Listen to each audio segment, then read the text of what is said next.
हर हर महादेव। मयि सर्वाणि कर्माणि,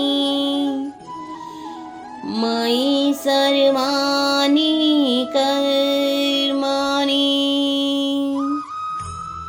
सन्न्यस्याध्यात्मचेतसा, सन्न्यस्याध्यात्मचेतसा निराशीर्निर्ममो भूत्वा, निराशीर्निर्ममो भूत्वा युध्यस्व विगतज्वरः, युध्यस्व विगतज्वरः। यहाँ भगवान श्री कृष्ण अर्जुन से कहते हैं, हे अर्जुन, तुम मुझ में सभी कर्मों को पूर्णतया त्याग दो।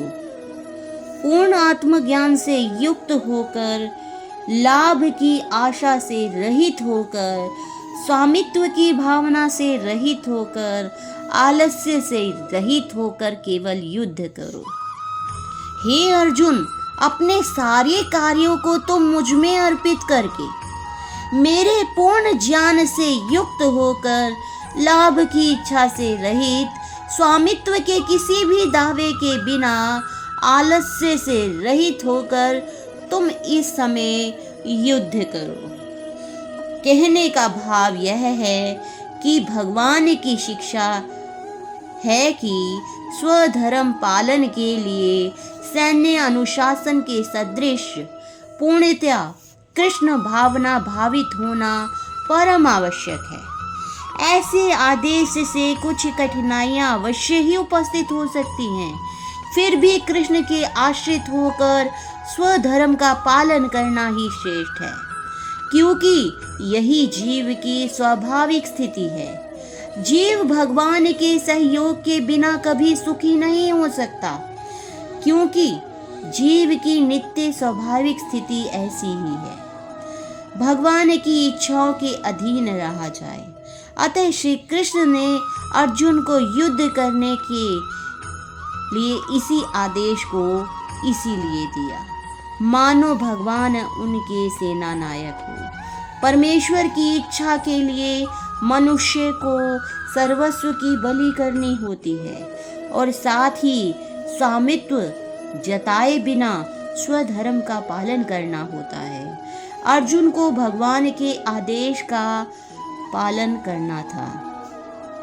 परमेश्वर समस्त आत्माओं के आत्मा है, अतः जो पूर्णतः परमेश्वर पर आश्रित रहता है, या दूसरे शब्दों में जो पूर्णतः कृष्ण भावना भावित है, वह कभी भी ईश्वर के आदेश की अवहेलना नहीं करता।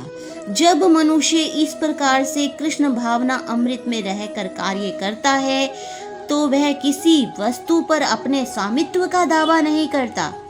वह तो केवल यही सोचता है कि ये जो कुछ भी है, मैं जो कुछ भी कर रहा हूँ, सब वह ईश्वर मुझसे करवा रहा है, मेरा कुछ नहीं है, ऐसा ही केवल वह सोचता है।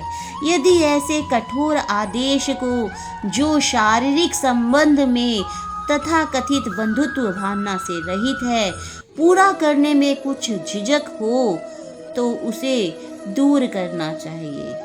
इस प्रकार मनुष्य विगत ज्वर अर्थात आलस्य से रहित हो सकता है।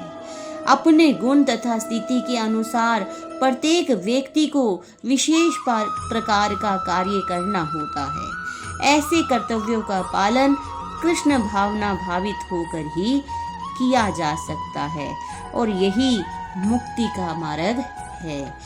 इस श्लोक में भगवान श्री कृष्ण अर्जुन को युद्ध करने के लिए प्रेरित कर रहे हैं।